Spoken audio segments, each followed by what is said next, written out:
देश के सबसे अमीर घरानों का जिक्र आता है तो जहन में खुद ही टाटा, बिरला, अडानी और अंबानी जैसे नाम उभर आते हैं। ये वो नाम हैं जो देश ही नहीं बल्कि दुनिया के सबसे अमीर लोगों में शुमार हैं। लेकिन आज से करीब आधी सदी पहले इस फहरिस्त में एक नाम अपने पहाड़ों से भी आता था।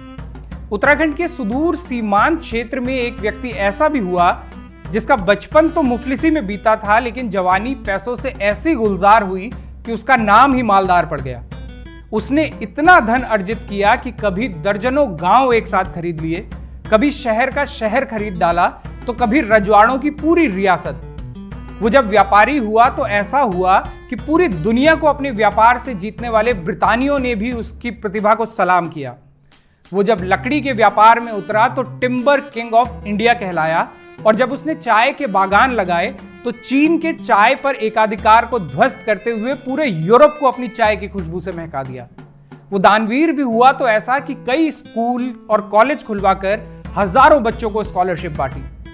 पहाड़ का ये अरबपति, जिसका व्यापार कभी जम्मू कश्मीर से लेकर लाहौर तक और पठानकोट से वजीराबाद तक फैला था, और जिसकी अकूत संपत्ति के निशान पिथौरागढ़, टनकपुर, हल्द्वानी, नैनीताल, मेघालय, असम और काठमांडू तक थे, उसका नाम था दान सिंह बिष्ट, और दुनिया ने उसे जाना दान सिंह मालदार के नाम से।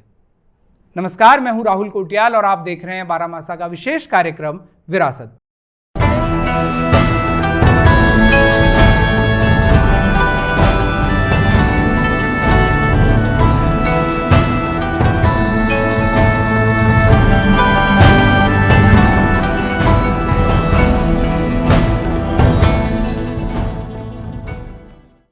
ये कहानी शुरू होती है 20वीं सदी की शुरुआत से। नेपाल के बैतडी में राय सिंह नाम के एक व्यक्ति रहा करते थे। उनका घी का छोटा मोटा कारोबार था, जिससे परिवार की मूलभूत जरूरतें भी बमुश्किल पूरी होती। मुफलिसी में दिन कट रहे थे कि तभी प्रथम विश्व युद्ध यानी फर्स्ट वर्ल्ड वॉर शुरू हुआ।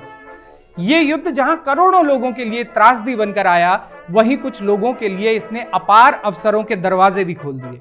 राय सिंह भी उन्हीं चुनिंदा लोगों में से एक थे जिनके लिए यह विश्व युद्ध अवसर बनकर आया था। दरअसल विश्व युद्ध के दौरान ब्रिटिश इंडियन आर्मी में घी की मांग बढ़ने लगी थी। ऐसे में राय सिंह को किसी ने सलाह दी कि वो आर्मी को घी सप्लाई करना शुरू करें। राय सिंह को यह सुझाव पसंद आया और उन्होंने पिथौरागढ़ के वड्डा में घी का एक डिपो शुरू कर आर्मी को घी बेचना शुरू किया। उनके बेटे देव सिंह ने भी इस काम में उनका साथ दिया और देखते ही देखते उनका कारोबार चल निकला। घी की सप्लाई से अच्छी आमदनी होने लगी तो देव सिंह ने ठेकेदारी का भी काम शुरू किया। बताते हैं कि देव सिंह संबंध बनाने में माहिर थे। उन्होंने जल्द ही एक ऐसे ठेकेदार के रूप में खुद को स्थापित कर लिया जिसका नाम पूरे क्षेत्र में चर्चित होने लगा। मुफलिसी के दिन अब पीछे छूट रहे थे और राय सिंह का परिवार संपन्न होने लगा था। उनका बेटा देव सिंह ठेकेदारी से नाम भी कमा रहा था और पैसा भी। लेकिन इस परिवार का बुलंदियों पर पहुंचना अब भी बाकी था। इन बुलंदियों को छूने की शुरुआत तब हुई जब देव सिंह के बेटे और राय सिंह के पोते दान सिंह व्यापार में उतरे। दान सिंह का जन्म साल 1906 में पिथौरागढ़ जिले के वड्डा में हुआ था, जहां उनके पिता और दादा कुछ साल पहले ही आकर बसे थे। 12 साल की उम्र में ही दान सिंह ने अपनी पढ़ाई लिखाई छोड़ दी। तब वो सिर्फ कक्षा 5 तक पढ़े थे। उनके पिता अब तक ठेकेदारी शुरू कर चुके थे और देश विदेश के व्यापारियों से उनके अच्छे संबंध बनने लगे थे। इन्हीं संबंधों के चलते दान सिंह एक ब्रिटिश लकड़ी व्यापारी के साथ बर्मा चले गए और इस व्यापार की बारीकियां सीखने लगे। कुछ समय बाद जब दान सिंह वापस लौटे तो उनके पिता ने अपने व्यापारिक जीवन का सबसे बड़ा दांव खेला। 19 सितंबर 1919 के दिन उन्होंने एक ब्रिटिश कंपनी से 2000 एकड़ का फार्म खरीदने के लिए कर्ज उठाया। इसके साथ ही दान सिंह बिष्ट ने भी कैप्टन जेम्स कॉर्बेट की एस्टेट से सटा बेरीनाग एस्टेट खरीद लिया। दान सिंह ने इस एस्टेट खरीद की प्रक्रिया को बेहतरीन प्रबंधन से पूरा किया था। यहीं से बिष्ट परिवार की बुलंदियों का सफर शुरू हुआ और पूरे कुमाऊं में तब उनकी तूती बोलने लगी जब उन्होंने बड़ी रकम देकर अंग्रेजों से 22 गांवों की हकदारी ले ली। ये बहुत बड़ी बात थी क्योंकि उस दौरान कई रियासतें कुल 20 गांव की हुआ करती थी। दान सिंह और उनके पिता ने बेरीनाग और चौकोड़ी में चाय के बागान भी खरीदे। इन बागानों में चाय तो चीनी मूल की उगाई जाती थी, लेकिन उसका स्वाद चीन की चाय जैसा नहीं होता था। दरअसल चीन के चाय व्यापारी पत्तियों से चाय बनाने की प्रक्रिया में कोई ऐसा फॉर्मूला इस्तेमाल करते थे कि उनकी चाय की धाक एशिया से लेकर यूरोप तक थी। दान सिंह चाय के व्यापार में उतरे तो उन्होंने इसका भी तोड़ खोज निकाला। उन्होंने वो मसाले और तरीके खोज निकाले जिनके चलते चीनी लोग अपनी चाय में वो दिलकश रंग और जायका पैदा किया करते थे जिसका जमाना मुरीद था। इसके बाद उन्होंने कुमाऊं में ऐसी चाय उगाई कि बेरीनाग की चाय चीन और यूरोप तक के बाजार में छा गई। भारत सरकार के टी बोर्ड्स के दस्तावेजों में आज भी इसका जिक्र देखा जा सकता है। दान सिंह बिष्ट जहां एक तरफ चाय के कारोबार में अपना वर्चस्व बना रहे थे तो वहीं दूसरी तरफ लकड़ी का व्यापार भी उन्हें आकर्षित कर रहा था। इसी दौरान अंग्रेज शासन ने कुमाऊं के जंगलों के कटान का एक टेंडर जारी किया। यह तब देश की सबसे बड़ी नीलामी में से एक होने जा रही थी। अंग्रेज नहीं चाहते थे कि यह टेंडर किसी भारतीय के हाथ लगे। उन्होंने नीलामी की शुरुआती बोली ही इतनी ऊंची रखी कि देश के बड़े बड़े व्यापारियों ने भी इस नीलामी से अपने हाथ पीछे खींच लिए। लेकिन दान सिंह और उनके पिता ने 5 करोड़ की बोली लगाकर यह टेंडर अपने नाम किया और सबको हैरत में डाल दिया। ये टेंडर मिल जाने के बाद तो बिष्ट परिवार अकूत संपत्ति का मालिक हो गया। उनका लकड़ी का व्यापार दिनों दिन बढ़ता ही गया। दान सिंह ने सुदूर पहाड़ी इलाकों से पेड़ के तनों को रेलवे स्टेशन तक पहुंचाने के लिए वही तरीका अपनाया जो कभी फ्रेडरिक विल्सन ने अपनाया था। जिस तरह विल्सन ने हर्शिल के जंगलों से पेड़ काटकर उन्हें नदी के सहारे ऋषिकेश पहुंचाया था, ठीक उसी तरह दान सिंह ने भी पेड़ों को काठगोदाम पहुंचाने के लिए नदी का ही सहारा लिया। बल्कि काठगोदाम का नाम भी काठगोदाम तभी पड़ा जब दान सिंह बिष्ट ने वहां अपना लकड़ी का गोदाम यानी काठ का गोदाम बनवाया। उससे पहले काठगोदाम का नाम चौहान पाटा हुआ करता था। दान सिंह बिष्ट ने लकड़ी की ढुलाई के लिए किसनई से मेहंदी पत्थर तक एक शॉर्टकट रोड का भी निर्माण किया जिसे आज भी बिष्ट रोड कहा जाता है। दान सिंह इस वक्त तक दान सिंह मालदार के नाम से चर्चित हो चुके थे। उनके लकड़ी के डिपो सिर्फ काठगोदाम ही नहीं बल्कि लाहौर से वजीराबाद तक पूरी हिमालयी पट्टी में दूर दूर तक फैल चुके थे। इनमें जम्मू कश्मीर, असम और बिहार तक के इलाके शामिल थे। कुमाऊं के तो लगभग हर क्षेत्र में उनकी निजी संपत्तियां थी जिनमें उनके ऑफिस और मैनेजर या खुद के रहने के लिए विशाल बंगले हुआ करते थे। इस दौर तक दान सिंह का ऐसा रसूख हो चुका था कि वो जब भी किसी नीलामी में हिस्सा लेने जाते तो अंग्रेज अधिकारी उनके लिए अलग से सोफा लगाया करते। कई ब्रिटिश अधिकारियों से उनके बेहद आत्मीय संबंध बन चुके थे जिनमें चर्चित शिकारी जिम कॉर्बेट भी एक थे। वो जब भी किसी आदमखोर बाघ के शिकार के लिए नैनीताल या भाबर क्षेत्र में आते तो उनका रहना दान सिंह मालदार के पास ही होता। मालदार उस वक्त भी काफी चर्चा में आए जब साल 1945 में उन्होंने मुरादाबाद के राजा गजेंद्र सिंह की जब्त की हुई संपत्ति 2,35,000 रुपए में खरीद ली।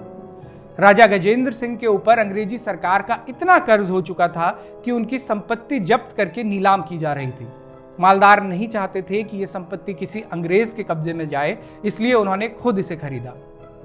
मालदार अपनी अकूत दौलत के लिए जितना चर्चित हुए उतनी ही चर्चा उन्हें अपने दानवीर होने के चलते भी मिली।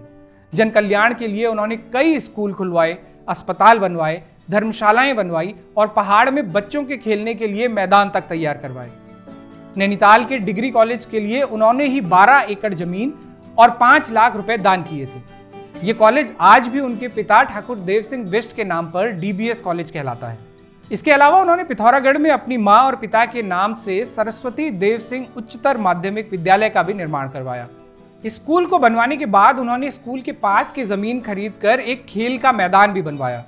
ये वही मैदान है जिसने अनेक ऐसी प्रतिभाओं को जन्म दिया जिन्होंने अंतर्राष्ट्रीय स्तर पर ख्याति प्राप्त की। उन्होंने अपनी मां के नाम पर श्रीमती सरस्वती बिष्ट छात्रवृत्ति बंदोबस्ती ट्रस्ट भी शुरू किया, जिसके जरिए द्वितीय विश्व युद्ध में पिथौरागढ़ के शहीद हुए सैनिकों के बच्चों को पढ़ने के लिए कई छात्रवृत्ति दी गई। बेहिसाब धन अर्जित कर लेने के बाद दान सिंह मालदार ने अपनी राजनीतिक महत्वाकांक्षाओं को भी उड़ान देने की एक कोशिश की। 1935 के एक्ट में संशोधन के बाद उन्होंने हरगोविंद पंत के खिलाफ चुनाव लड़ा, लेकिन इस चुनाव में जमकर पैसा और संसाधन झोंक देने के बाद भी दान सिंह मालदार की जमानत जब्त हो गई। इसके बाद उन्होंने दोबारा कभी चुनाव नहीं लड़ा। यह वही चुनाव था जिसके बाद गोविंद वल्लभ पंत संयुक्त प्रांत यानी यूनाइटेड प्रोविंस के मुख्यमंत्री बने।